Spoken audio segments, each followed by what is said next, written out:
Nabasa ko lang sa Twitter. Bigla ko lang naalala how Andy Eigenman got away with ruining Albie Casino's career. May paiyak-iyak pa si girl. Biglang oops, di pala si Albie ang ama. All of this happened while Jake Ejercito was silent the whole issue. Yung mag-ina plus Jake ang sumira sa career ni Albie. Kaya hindi nyo masisisi si Albie if ganun ka-cold kapag nababanggit yung island girl. Wala raw pumipilit kay Albie Casino na maging ama. Yan ang maanghang na buwelta ni Andy Eigenman matapos itanggi ng aktor na anak niya si Ellie. So you're not the father pala na? No, I don't want to be the one to say that. I never really asked for anything from him or made him act like a father or be one to my daughter. Wala namang nagpipilit na ikaw eh. Albie's side challenged Andy and Jacqueline na magpa-DNA test because he was willing. There is a safe way to check the DNA ng baby while he's still in the womb. The moment they said no, di na daw kailangan, I knew they were lying. Nang tanungin si Andy kung may nangyari bang DNA test?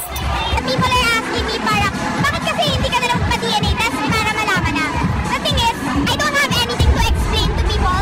Ellie is a private person, a private child. She's only 3 years old. Wag na nating idamay ang isang bata para lang may mapag-usapan. Plus, he demanded for DNA kasi alam niyang pinagsabay sila. Kung di ako nagkakamali, the reason why sobrang siya sa pag-gym kasi nagka-anxiety siya dahil sa ginawa ni Andy. Yeah, that's unfortunate na nangyari kay Albie yun and walang nanagot. Let's not forget na binugbog din si Albie ng mga friends ni Andy, including yung asawa ni Angel Oxin. Sugat-sugat na mamaga at may pasa ang mukha ng 80-year-old actor na si Albie Casino. Napadaan siya, nandun din si Andy, saka yung grupo ni Andy.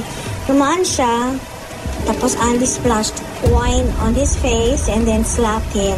Pagdating daw sa parking lot, kinorner umano ang aktor ng mga suspect.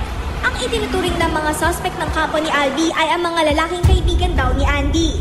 Kabilang sa mga pangalang nadadawit ay ang aktor na si Frank Magalona, model stylist na si Carlos Concepcion, ang anak ni Senator Ping Lacson na si Jack Lacson, at ang negosyanteng si Neil Arce. Dapat kasuhan ni Albie si Andy dahil sobrang sirang-sira siya sa mga tao. That's why nasa minority ako ng mga may ayaw kay Jake Ejercito. I do not doubt he loves his daughter, pero he played a hand in what happened to Albie's career. Also, hindi din siya magaling umarte and hindi paglidin man ang itsura niya. Every time na nakikita ko si Andy, my brain is like, di ba yan yung nabuntis na sinira yung buhay ng guy na hindi naman pala tatay? Sabay skip. To be honest, pag nakikita ko yung mga balita kay Andy na parang ang bait-bait nila at ng pamilya niya na parang wala lang. Kasi nahangaan pa ng mga tao kasi humble daw yung buhay niya ngayon. Ha? Tapos kung di pa nadulas yung kapatid o pinsan niya, di pa malalaman ng publiko yung totoo. Siguro until now, negative pa rin image ni Albie. Accountable si Andy pero tingin ko si Jake din kasama yan. At that point, si Andy had nothing to lose by saying sinong totoong tatay. Pero Jake had a lot to lose. Parang no reason for her to lie unless para kay Jake eh. So equally accountable sila. And I don't know how Jake just sit and watch that happen.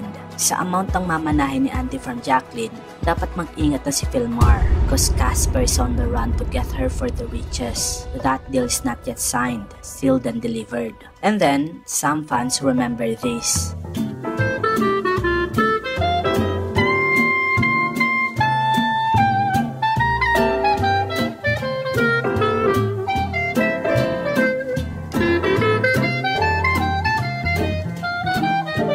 Si Andy talaga sinisisi ko dito eh. If it wasn't for her, tuloy lang ang love team nila Catherine and Albie, and Kat wouldn't have been paired with Danielle. They wouldn't have been a couple, and Kat wouldn't have been smacked with Taylor's You're Losing Me Twice. Did she apologize to Albie? Grabe mga sinasabi ng pamilya niya kay Albie, and nasira pa ang career ni Albie because of her. Did they ever apologize to Albie?